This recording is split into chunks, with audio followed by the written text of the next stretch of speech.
Prashant by election 2-0 ಆದರೆ ಏನಾಗುತ್ತೆ in favour of Congress, 2-0 in favour of BJP ಆದರೆ ಏನಾಗುತ್ತೆ, 1-1 ಆದರೆ ಏನಾಗುತ್ತೆ? ಅಜಿತ್ ನೋಡಿ, ಸರ್ಕಾರದ ಮೇಲೆ ಏನೂ ಇಂಪ್ಯಾಕ್ಟ್ ಆಗೋದಿಲ್ಲ, we all know that. Ajit, by ಎಲೆಕ್ಷನ್ಸ್ಗಳನ್ನು ಎರಡೂ ಕಾಂಗ್ರೆಸ್ ಗೆದ್ರೆ that is well and good. ಎರಡೂ BJP ಗೆದ್ರೆ ಒಂದು ದೊಡ್ಡ ಅಲ್ಲೋಲ ಕಲ್ಲೋಲ ಆಗುತ್ತೆ. ಎಸ್ ಅಲ್ವಾ? ಹೌದು. ಯಾಕಂದರೆ ಸರ್ಕಾರದ ಬದಲು ವಿರೋಧ ಪಕ್ಷಗಳು ಗೆದ್ದರೆ ಒಂದು ಗೆದ್ದರೂ ಯಾವುದು ಗೆಲ್ಲುತ್ತೆ BJP ಅನ್ನೋದು ಭಾಳ ಮುಖ್ಯ ಆಗುತ್ತೆ.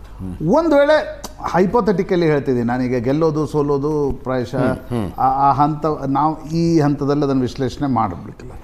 ಒಂದು ವೇಳೆ ದಾವಣಗೆರೆಯನ್ನು BJP ಗೆದ್ದರೆ ಕರ್ನಾಟಕದ ಕಾಂಗ್ರೆಸ್ನಲ್ಲಿ ಒಂದು ವಿಚಿತ್ರ ತಳಮಳ ಸಂಕಟ ಶುರುವಾಗುತ್ತೆ. ಯಾಕಂದರೆ ಮುಸ್ಲಿಂ ವೋಟ್ಗಳ ಕಾರಣದಿಂದ ಏನಾದರೂ ಅಲ್ಲಿ ಕಾಂಗ್ರೆಸ್ ಸೋತ್ರೆ, ಶಾಮನೂರು ಶಿವಶಂಕರ್ ಒಬ್ಬ ಲಿಂಗಾಯತ್ ಕ್ಯಾಂಡಿಡೇಟನ್ನು ಮುಸ್ಲಿಂ ಮತಗಳು ಒಡೆದು ಸೋಲಿಸಿದ್ದೆ ಆದಲ್ಲಿ ಅದೊಂದು ರೀತಿಯ ವಿಚಿತ್ರ ಜಾತೀಯ ಸಮೀಕರಣಗಳ ಏನಂತಾರೆ ಅದಲು ಬದಲುವಿಕೆಗೂ ಕೂಡ ಕಾರಣ ಆಗುತ್ತೆ.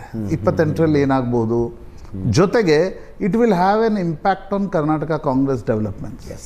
ನಾಯಕತ್ವ ಬದಲಾವಣೆಯ ದೃಷ್ಟಿಯಿಂದ ಕೂಡ ಅದರ ಇಂಪ್ಯಾಕ್ಟ್ ಇರುತ್ತೆ. ಒಂದು ವೇಳೆ ಬಾಗಲಕೋಟೆ ಸೋತ್ರೆ ಕಾಂಗ್ರೆಸ್ಸು, ಅದರ ಇಂಪ್ಯಾಕ್ಟ್ ಸಿದ್ದರಾಮಯ್ಯನವ್ರ ಮೇಲೆ ಏನಾಗುತ್ತೆ ನೋಡಬೇಕು. ದಾವಣಗೆರೆ ಒಂದು ವೇಳೆ ಸೋತ್ರೆ ಅದರ ಇಂಪ್ಯಾಕ್ಟ್ ಶಿವಕುಮಾರ್ ಮೇಲೆ ಏನಾಗುತ್ತೆ ನೋಡಬೇಕು. ಎರಡೂ ಗೆದ್ರು ಅಂತ ಅನ್ಕೋಣ, impact will be nil. But ನಿಮ್ಮ ನಾಯಕತ್ವ ಬದಲಾವಣೆಯ ಚರ್ಚೆ ಅದು ಮತ್ತೆ ಸ್ಟ್ಯಾಂಡ್ ಸ್ಟಿಲ್ಲಿಗೆ ಬರುತ್ತೋ, ಅದು ಮೂಮೆಂಟಮ್ ತೆಗೆದುಕೊಳ್ಳುತ್ತೋ, ಅದು ಎರಡು ಕಾಂಗ್ರೆಸ್ ಗೆದ್ರೆ ವಿಜೇಂದ್ರ ಅವರ ಲೀಡರ್ಶಿಪ್ ಮೇಲೆ ಪರಿಣಾಮ ಏನು? ಅದೇ ನನಗೆ ಅನ್ಸುತ್ತೆ ನೋಡಿ, ಒಂದು ವೇಳೆ ಎರಡರಲ್ಲಿ ಒಂದು ಗೆದ್ರೆ ವಿಜೇಂದ್ರ ಲೀಡರ್ಶಿಪ್ ಒಂದು ದೊಡ್ಡ ಬೂಸ್ಟ್ ಸಿಗುತ್ತೆ. ಎರಡೂ ಸೋತರು ಎಷ್ಟು ಅಂತರದಲ್ಲಿ ಸೋತಿದ್ದಾರೆ ಅನ್ನೋದು. ಜೊತೆಗೆ ಅಜಿತ್, ನನಗನ್ಸುತ್ತೆ ಬಹಳ ದಿನಗಳ ನಂತರ ವಿಜೇಂದ್ರ ಒಂದು ಮಾಡಿದ್ದಾರೆ ಅಂತ ಹೇಳ್ಬೋದು. ವಿಜೇಂದ್ರ ಹೈಕಮಾಂಡ್ ಸೇರಿ ಕರ್ನಾಟಕದಲ್ಲಿ ಒಂದಿಷ್ಟು ಒಳಜಗಳಗಳನ್ನು ಬಗೆಹರಿಸಿದ್ದಾರೆ. ಅಂದರೆ ಅಜಿತ್, ರಾಜಕಾರಣದಲ್ಲಿ ಬಗೆಹರಿಸಕ್ಕಾಗಲ್ಲ, ಎಲ್ಲವೂ ತೇಪೆನೇ ಹಚ್ಚಬೇಕು. ಬಟ್ 28ಕ್ಕೊಂದು ಮೊಮೆಂಟಮ್ ಏನು ತೆಗೆದುಕೊಳ್ಬೇಕಿತ್ತು ಕರ್ನಾಟಕದ BJP. ಆ ಮೊಮೆಂಟಮ್ ಈ ಚುನಾವಣೆಯ ಅಟ್ಲೀಸ್ಟ್ ಒಂದೊಂದು ಸಿಂಗಲ್ ಕಮಾಂಡ್ ಅನ್ನು ತೋರಿಸೋದ್ರಲ್ಲಿ BJP ಅವರು ಯಶಸ್ವಿಯಾಗಿದ್ದಾರೆ. ಇದನ್ನು ಹೆಂಗೆ ತೆಗೆದುಕೊಂಡು ಹೋಗ್ತಾರೆ ಮುಂದೆ, ಅದೆಲ್ಲ ಮುಂದಿನ ಪ್ರಶ್ನೆ. ಆದರೆ ನನಗನ್ಸುತ್ತೆ ಅಜಿತ್, ಒಂದು ವೇಳೆ ಕಾಂಗ್ರೆಸ್ ಎರಡೂ ಗೆದ್ದರೆ ಮೇ 4ರ ನಂತರ DK ಶಿವಕುಮಾರ್ ಏನು ಮಾಡ್ತಾರೆ ಅಂತಕ್ಕಂಥದ್ದು ಕೂಡ ಭಾಳ ಇಂಪಾರ್ಟೆಂಟ್. ಯಾಕಂದರೆ ದಾವಣಗೆರೆ ಸೋತ್ರೆ ನಾವು DK ಶಿವಕುಮಾರ್ಗೆ ಏನಾಗುತ್ತೆ ಅನ್ನೋದು ಚರ್ಚೆ ಮಾಡ್ತಿದ್ದಾಗ, ಎರಡೂ ಗೆದ್ದಾಗ DK ಶಿವಕುಮಾರ್ ಅವರು ಮೇ 4ರ ನಂತರ ಕಾಂಗ್ರೆಸ್ ಹೈಕಮಾಂಡ್ಗೂ ಕೂಡ ಇಲ್ಲ ಇದಿದೆ ಅದಿದೆ ಅಂತಕ್ಕಂಥದ್ದನ್ನು ಹೇಳುವ ಪ್ರಮೇಯಗಳು ಅಥವಾ ಉದಾಹರಣೆಗಳಿಲ್ಲ. ಒಂದು BBMP ಚುನಾವಣೆ ಘೋಷಣೆ ಆಗಬೇಕು. ಹೌದು, ಚುನಾವಣೆ ಘೋಷಣೆ ಆಗ್ಲಿಕ್ಕೆ ಇನ್ನೂ ಟೈಮ್ ಇರುತ್ತಾಗ, ಕರೆಕ್ಟ್, 1.5-2 ತಿಂಗಳು ಟೈಮ್ ಇರುತ್ತೆ. ಎರಡನೇದು ಜಾತಿ ಗಣತಿಯ ಪ್ರಶ್ನೆ ಏನಿದೆ ಅದರ ರಿಸಲ್ಟ್ಸ್ಗಳು ಹೊರಗಡೆ ತಂದರೆ ಆಗ ಏನಾಗುತ್ತೆ ಅಂತಕ್ಕಂಥದ್ದನ್ನು ಕೂಡ ನೋಡಬೇಕಾಗತ್ತೆ. ಹೀಗಾಗಿ ನನಗನ್ಸೋದು ಅಜಿತ್, DK ಶಿವಕುಮಾರ್ ಮೇ 4ರ ನಂತರ ಏನು ಮಾಡ್ತಾರೆ.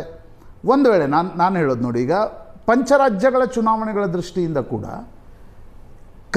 ಕಾಂಗ್ರೆಸ್ಗೆ ಇರ್ತಕ್ಕಂಥ ಏಕೈಕ ಅವಕಾಶ ಕೇರಳದಲ್ಲಿ. ಹೌದು, ಕೇರಳದಲ್ಲಿ ಕಾಂಗ್ರೆಸ್ ಸೋತ್ರೆ ಏನಾಗ್ಬೋದು, ಕರ್ನಾಟಕದ ನಾಯಕತ್ವ ಬದಲಾವಣೆ ವಿಷಯದ ಮೇಲೆ ಕೇರಳದಲ್ಲಿ ಕಾಂಗ್ರೆಸ್ ಬಂದರೆ ಹೈಕಮಾಂಡ್ ನ್ಯಾಚುರಲಿ ಒಂದು ಬೂಸ್ಟಲ್ಲಿ ಬರುತ್ತೆ. ಕರೆಕ್ಟ್, ಒಂದು ರಾಜ್ಯ ಆದರೂ ನಾವು ಗೆದ್ದಲಿಕ್ಕೆ ಸಾಧ್ಯ ಆಯಿತು ಅಂತಕ್ಕಂಥದ್ದು.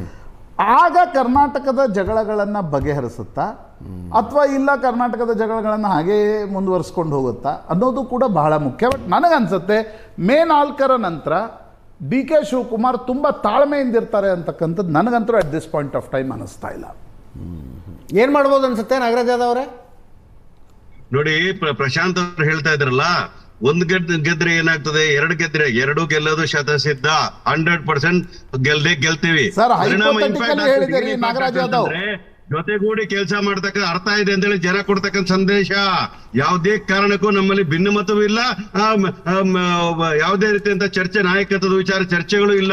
ಇವೆಲ್ಲವೂ ಕೂಡ ಮಾಧ್ಯಮದ ಜೊತೆಗೆ ನಾಗರಾಜ್ ಅವರು ಯಾವುದಾದರೂ ಒಂದು ಡಿಬೇಟ್ ನಲ್ಲಿ ಒಂದು ವಾಕ್ಯವನ್ನಾದರೂ ಅನ್ಎಕ್ಸ್ಪೆಕ್ಟೆಡ್ ವಾಕ್ಯವನ್ನು ಹೇಳ್ತಾರೆ ಅನ್ನೋ ನಿರೀಕ್ಷೆ ಇದೆ ಗೆಲ್ಲೋದು ಸತ್ಯ, BJP ಸೋಲೋದು ಸತ್ಯ, ವಿಜೇಂದ್ರ ರಾಜೀನಾಮೆ ಕೊಡಬೇಕಾಗಿರೋದು ಸತ್ಯ. ಅಡ್ಮಿನಿಸ್ಟ್ರೇಷನ್ ಕೊಲಾಪ್ಸ್ ಆಗಿಲ್ಲ, administration collectively we are responsible. Parameshwar ಹೇಳಿದಾರಲ್ಲ ಸಿದ್ದರಾಮಯ್ಯನವರೇ ಮುಂದುವರಿತಾರೆ ಅಂತ, ಅದನ್ನು ಒಪ್ಕೊಳ್ಳೋಣ. ಪರಮೇಶ್ವರ್ ಹೇಳಿದ್ದಾರೆ ಸಿದ್ದರಾಮಯ್ಯನವರೇ ಮುಂದುವರಿತಾರೆ 2028ರವರೆಗೆ ಅಂತ, ಅದನ್ನು ಒಪ್ಕೊಳ್ಳೋಣ. ಅದ್ರ ಬಗ್ಗೆ ಸ್ವಲ್ಪ ಭಾಷ್ಯ ಹೇಳಿ. ತಿಳ್ಕೊಳ್ಳಿ, ಹೈಕಮಾಂಡ್ ತೀರ್ಮಾನ ಮಾಡ್ತದೆ, ಇಬ್ರು ಒಟ್ಟಿಗೆ ಕೆಲಸ ಮಾಡ್ತಾರೆ, ಹೋರಾಟ ಮಾಡ್ತಾರೆ. Nothing to worry about this thing it all. ಅದು ಸಮಯ ಬಂದಾಗ ನಿರ್ಭಾವಕರಾಗಿ ಹೇಳಿದ್ರು, ನೀವು ಭಾವುಕರಾಗಿ ಹೇಳ್ತಾ ಇದ್ದೀರಿ ಅಷ್ಟೇ. ಎಸ್ ಅಶೋಕ್, 10ನೇ ತಾರೀಕು ಬೆಳಗ್ಗೆ 15 ಜನ MLAಗಳು ಹೋಗ್ತಾರೆ ಅಂತ ಹೇಳಿ ಈಗ 2 ಅವರ್ ಮುಂಚೆ ಒಂದು ಸುದ್ದಿ ಯಾವುದೋ ಒಂದು ಕಡೆ ಹರದಾಡ್ತಾ ಇತ್ತು. DK ಶಿವಕುಮಾರ್ ಬಣದ 15 ಜನ MLAಗಳು ಡೆಲ್ಲಿಗೆ ಹೋಗಿ ಬರ್ತಾ ಇದ್ದಾರೆ, 4ನೇ ತಾರೀಕು ಮುಹೂರ್ತ ಫಿಕ್ಸ್ ಮಾಡ್ಕೊಳ್ಬೇಕು ಅಂತ ಅಂದ್ಬಿಟ್ಟು. ನಾನು ಹೇಳ್ತಿಲ್ಲ, ನಿಮ್ಮ ಕಾಂಗ್ರೆಸ್ನ ನಾಯಕರು ಹೇಳಿದ್ದು. ಈಗ 2 ಅವರ್ ಹಿಂದೆ 4:45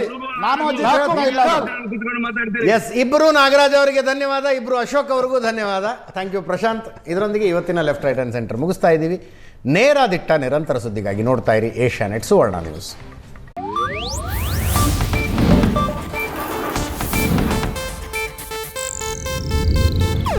ಇದು ಏಷ್ಯಾನೆಟ್ ನ್ಯೂಸ್ ನೆಟ್ವರ್ಕ್ ಪ್ರಸ್ತುತಿ.